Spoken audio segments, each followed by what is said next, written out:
Shalom, family. Oh, Yajirshrael, you said that reminds you of your 19-year-old son, that picture of the child. You know what? That child also looked like a little girl that used to live across the street. She was a toddler by the time I was school age, and her name was Lulu. And she looks, I mean, that picture reminds me of Lulu every time I see it.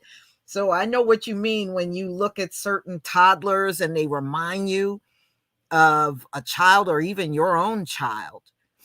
I certainly can relate to that, but it looks just like a little girl that used to live across the street from us when we lived in the hood. She was a cute little girl, too. So I hope everybody is enjoying your day. I have to tell y'all something. The live stream I did last week, Brother L, they flagged it.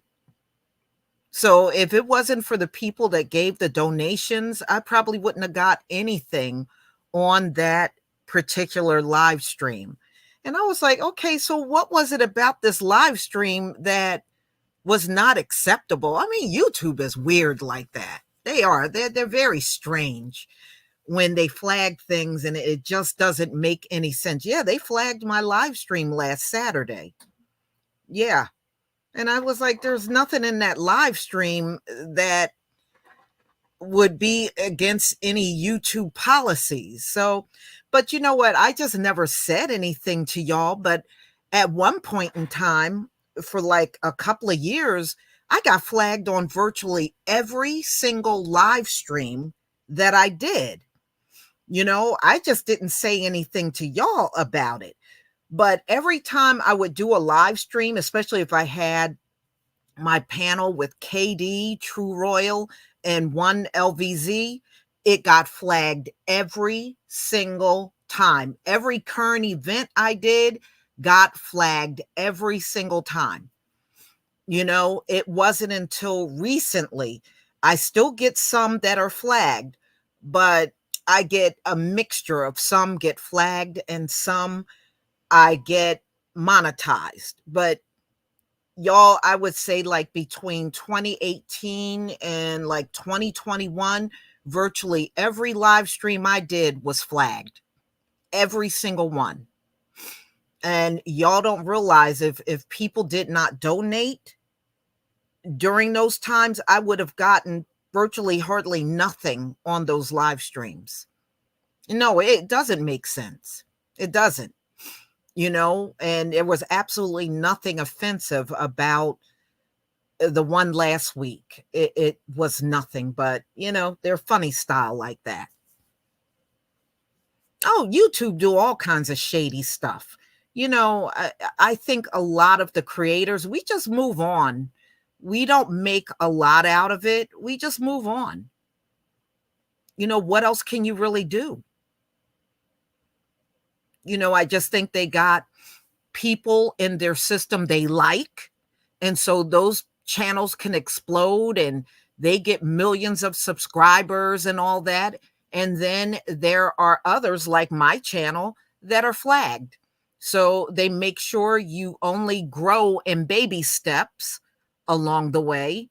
And, and they control how many views you get on a regular basis. That's what happens to us when they don't like your channel. And remember, they got a bunch of racist contractors that work for them.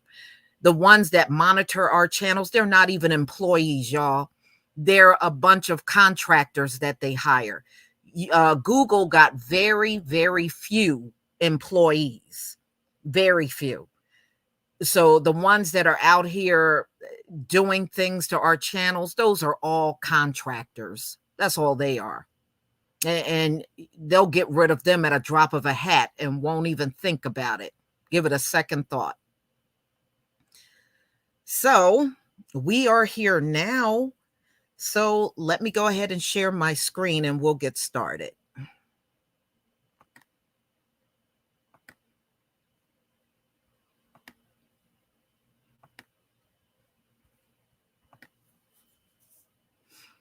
Please give me a 1 if you can see my screen. Oh, I'm sure that's really nice, True Royal. Thank you, Joseph Washington. Thank you, everybody, for giving me those ones. All right, let's go ahead and get started.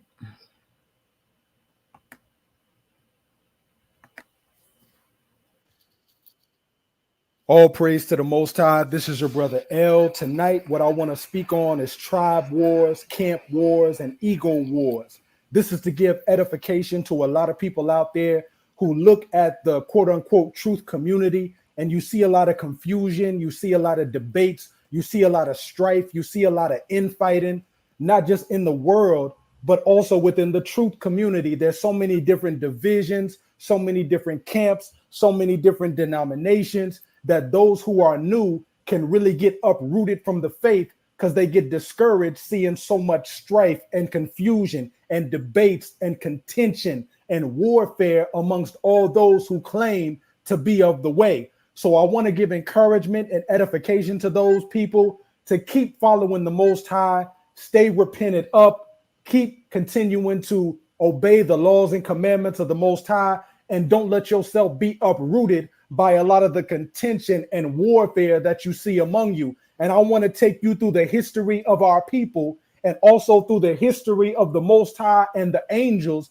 and see that from the beginning, there's always been tribe wars, camp wars, and ego wars. There's always been infighting. There's always been people that want to rise up that think they can do a better job than the leader that is already appointed over the flock. That's nothing new. There's nothing new under the sun. I'm going to take you through this history so that you can see what's been going on ever since the beginning. So it will make you firm in your mind and firm in your spirit so that you will be unshakable and not be able to get sifted out as wheat and uprooted from the faith because of all the strife, contention, debate, envy, slander, fighting, and wars that you see amongst those who claim to follow the Most High. Let's take a moment right here just to go through the history of all the infighting and wars and ego wars that's taken place since the beginning.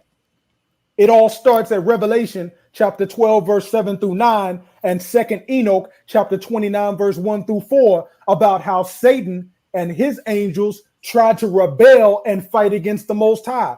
That was the first ever tribal war, camp war, and ego war that took place. Satan trying to rebel against the Most High. And we know how that turned out. Let's continue on. It continues, Genesis chapter 4, verse 3 through 8. You had Cain versus Abel. Yet another infighting and conflict and war happened in between people. Genesis chapter 21, verse 9. You had Isaac versus Ishmael. Genesis chapters 25 through 27. You had Esau versus Jacob. Genesis chapter 37, you had where the 11 sons of Israel was mad and envious of Joseph because the Most High was giving him these dreams of greatness. You had infighting, contentions, and wars even amongst the sons of Jacob, and they were chosen. These brothers' names are going to be written on the 12 gates of heaven, yet they had infighting and envy and murmuring and strife and debate and warfare amongst themselves. Numbers chapter 16, verse 1 through 32. You had Moses versus Korah, Dathan, and Abiram. Moses was obviously, blatantly, irrevocably, undeniably chosen by the Most High to be the leader. Yet you still had folks that tried to rise up against him, saying that he took too much upon himself and that he was not sent by the Most High. Judges chapter 9, you had Abimelech versus Gideon's 70 sons. Then after that, you had Abimelech get overthrown by the men of Shechem that turned on him. Yet even more infighting, tribal wars, camp wars, and ego wars. 1 Samuel chapter 16 verse through chapter 28, you had Saul versus David. 2 Samuel chapter 15 through 18, you had David versus Absalom. Absalom, David's own son, rose up against him to try to take the kingdom. Are you seeing the pattern in this? Are you seeing that from the beginning, from the angels all the way to mankind, there's always been tribal wars, camp wars, and ego wars. There's always been confusion and infighting and people going against one another. Yet we have to stay firm and we have to stay focused, and don't let all the infighting, debates, and wars and disagreements throw you off your square and keep you from following the Most High. Let's keep going. First Kings chapter 1 and 2, you had King Solomon versus Adonijah. This dude, Adonijah, knew that King Solomon was going to be crowned king, but this dude tried to raise himself up and threw a party and a feast, making everybody think that he had been chosen as king, and then he became Solomon's enemy. First Kings chapter 11 through 14, you have Jeroboam versus Rehoboam. That's when Israel, Benjamin, and Levi separated, and then you had the 10 tribes of Israel go off their own way. That's when our nation became two separate, and it became a civil war when in the days of Jeroboam and Rehoboam. Then going on into the days when the Messiah was walking the earth, and before, you had the Pharisees versus the Sadducees. Judges chapter 20 and 21, you had Israel versus Benjamin. Then when we go to the time of the Exodus, Joshua chapter 81, verse 26 through 33, you had all 12 tribes of Israel was fighting and disagreeing with each other about how to cross the Red Sea. Can you imagine that? After the Most High has delivered us out of Egypt, struck them with all those plagues, there we are by the Red Sea, fighting and arguing with one another on how we gonna get over the Red Sea. And isn't it ironic that none of the tribes' ideas was what the Most High had in mind? None of them, not a one of them, had the idea in mind that the Most High was going to split the waters of the Red Sea. They all had their own opinions. They all had their own viewpoints. They all had their own doctrines, and they was fighting amongst each other about how to cross the Red Sea. Our people couldn't even agree about how to cross the Red Sea in the days of the Passover. It's always been tribe wars, camp wars, and ego wars amongst us. So don't let that mess get you uprooted. Don't let that distraction turn you away from following the Most High, because it's always been these conflicts. It's always been these disagreements. It's always been these debates. It's always been this infighting going on amongst our people. When you look at Galatians chapter 2, you even had Peter and Paul that was getting in arguments and in disagreements among each other. In Acts chapter 15, verse 1 through 25, you had the Hebrews versus the Gentiles, where you had some of our people that was trying to put extra burdens on the Gentiles that was coming to the knowledge of the faith. Then you had to have brothers that stepped forward and just said, look here, all you Gentiles that's coming to the faith, we're not going to overburden you, trying to make you keep all these laws and commands. For starters, just make sure that you don't sacrifice to idols, make sure that you don't commit fornication, and make sure that you don't partake of food strangled with blood. So they had to check and rebuke all those brothers and sisters that was trying to put a harsh burden on all the new converts. Brothers and sisters, I'm giving you this history from the beginning with Satan and the angels all the way to the time of Peter and Paul, all the way till today, where you still got tribe wars, camp wars, and ego wars. You got all these brothers and sisters saying, I'm with this camp, so I don't listen to them over here. You got all these brothers and sisters talking about, I listen to this person and I don't listen to them over there. But let's go back to the days of the Messiah, because we see that they had that same mentality then. Let's go to Mark chapter 9, verse 38 through 40. Listen, it says, and John answered him, saying, Master, we saw one casting out devils in thy name, and he followeth not us, and we forbade him, because he followeth not us. So one of the disciples, John, came to the Messiah because he saw another brother casting out demons, doing the work of the Most High. But because that man that was casting out demons wasn't one of the original 12 disciples, he told him not to do it. So John had a mentality of tribal war, camp war, and ego warfare. And what did the Messiah tell him? Let's read this, because it's the same thing he's telling us today. It says, but Yeshua said, forbid him not, for there is no man which shall do a miracle in my name that can lightly speak evil of me. For he, listen to this, all y'all that's in these tribe wars, camp wars, and ego wars, all y'all that's trying to force everybody to follow your camp, your elder, and your way. Listen to what the Messiah says to you and to me. He says, for he that is not against us is on our part. If somebody is teaching repentance, if somebody is teaching keeping the commands, if somebody is teaching the Messiah crucified and resurrected. If somebody is teaching who the true children of Israel are, why you mad at them? Why the tribe wars? Why the camp wars? Why the ego wars? Why? This same spirit has been on our people and even on the angels since time immemorial, even since the days of the Messiah, even since the days of Moses, even since the days of Cain and Abel, even in the heavenly realm amongst the angels. So I don't want none of y'all that's looking at the debates, the confusion, the fights, and the strife. I don't want y'all to get derailed. I'm showing you this history so you can see that's how it's always been amongst this world, whether it be in the heavenly or the earthly. There's infighting, there's disagreements, there's divisions. All I will tell you is stay focused on the Most High. Stay focused.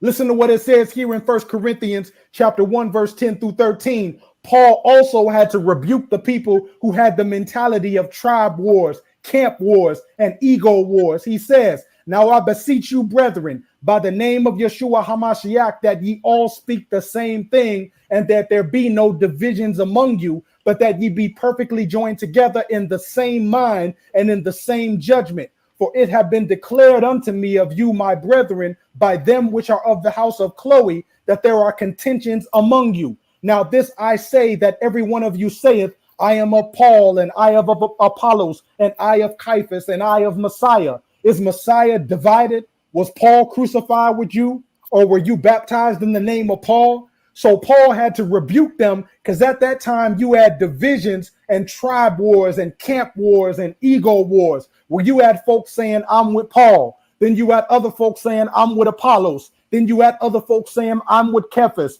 Then you had other folks saying, "I'm with the Messiah." We all are supposed to be with the Messiah and the Most High. So all these tribe wars and camp wars and ego wars is something that is counterproductive. You see?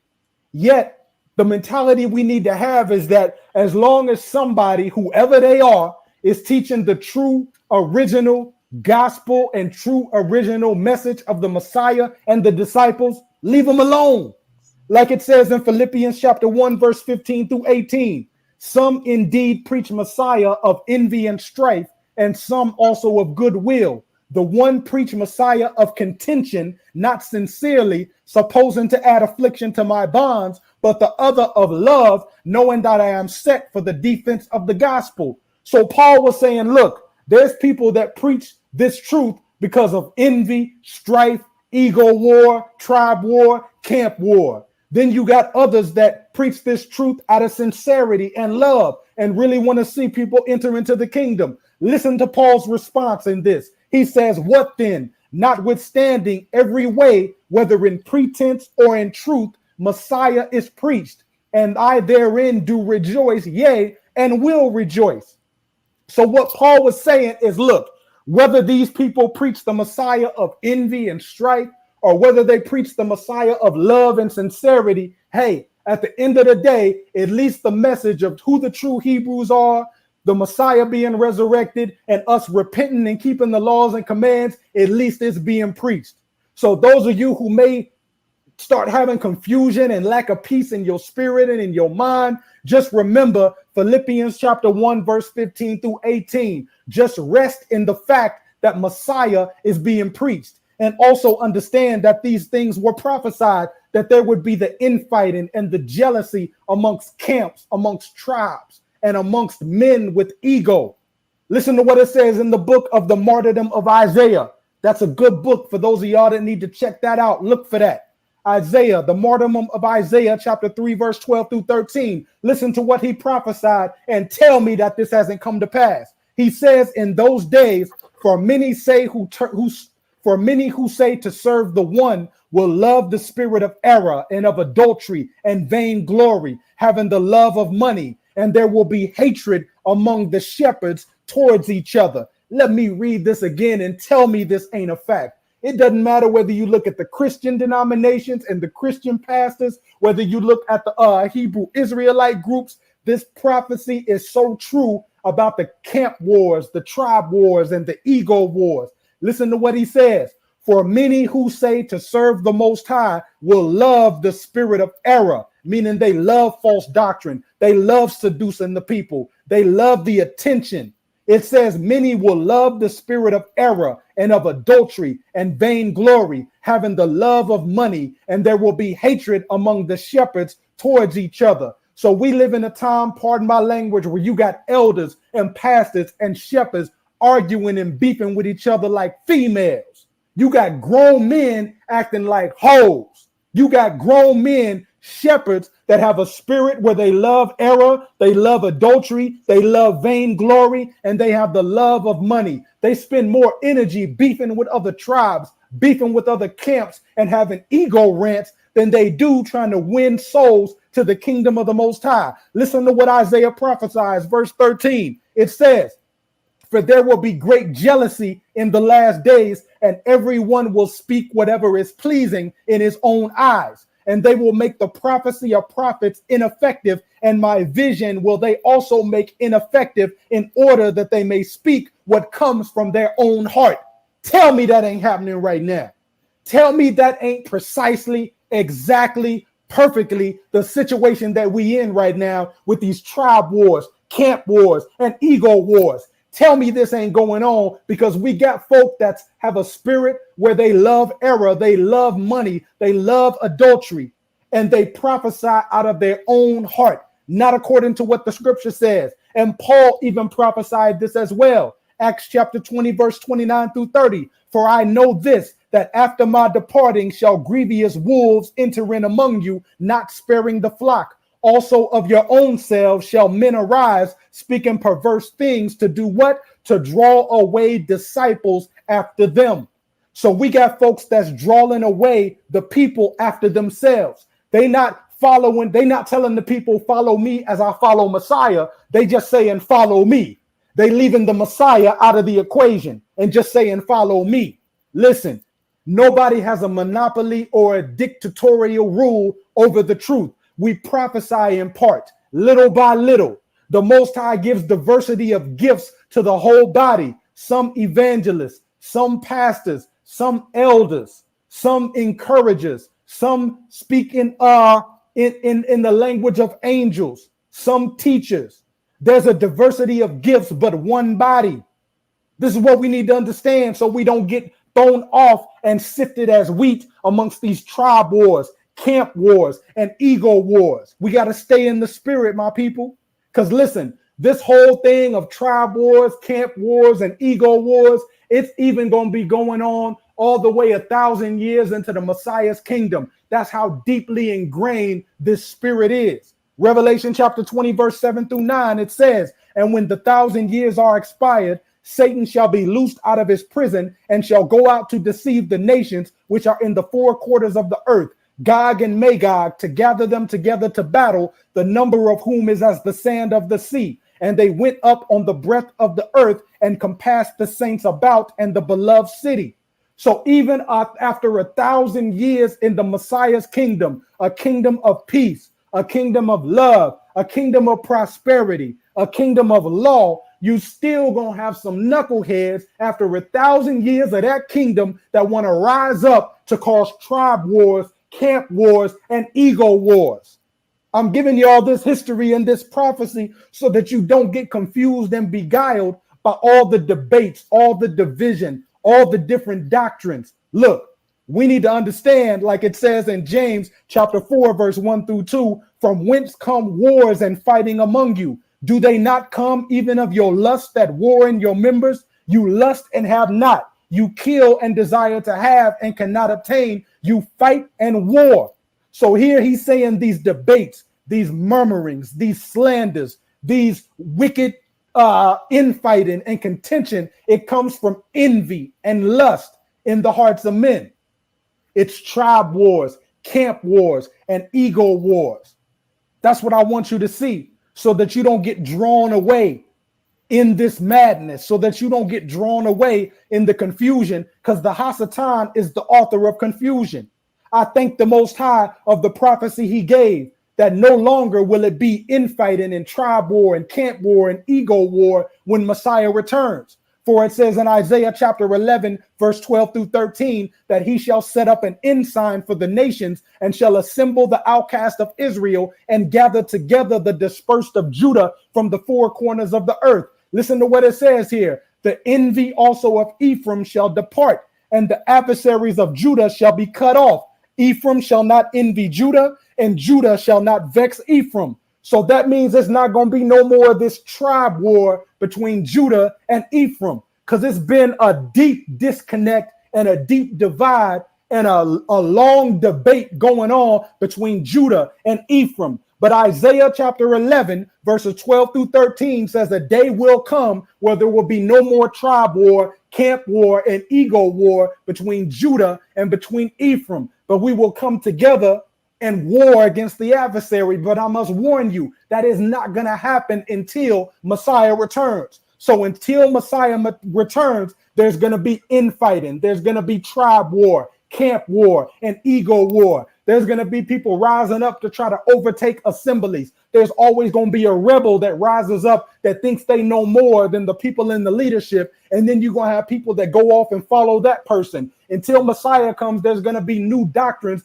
being taught that's contrary to the disciples and Messiah original message. And you're going to have people that go follow them. Until Messiah returns, there's going to be false prophets that rise up. Just like in the days before the Messiah came, you had false prophets popping up like dandelions in the month of May, talking about follow me, I'm the son of David that has been prophesied. That's going to continue to happen. Messiah said it. Matthew chapter 24, many false prophets shall rise and deceive many, if it were possible, even the very elect. So don't be surprised when you see the confusion. Don't be surprised when you see the debate. Don't be surprised when you see the different doctrines. Don't be surprised when you see the rebels rise up and assemblies get broken up and one half follow this person and another half follow that person. You just need to make sure you keep the commands, stay repented up, and continue to follow the pure original doctrine of the Messiah and the disciples and the Most High, and follow the advice of 1 Thessalonians chapter 4, verse 11. Study and be quiet, do your own business, work with your own hands.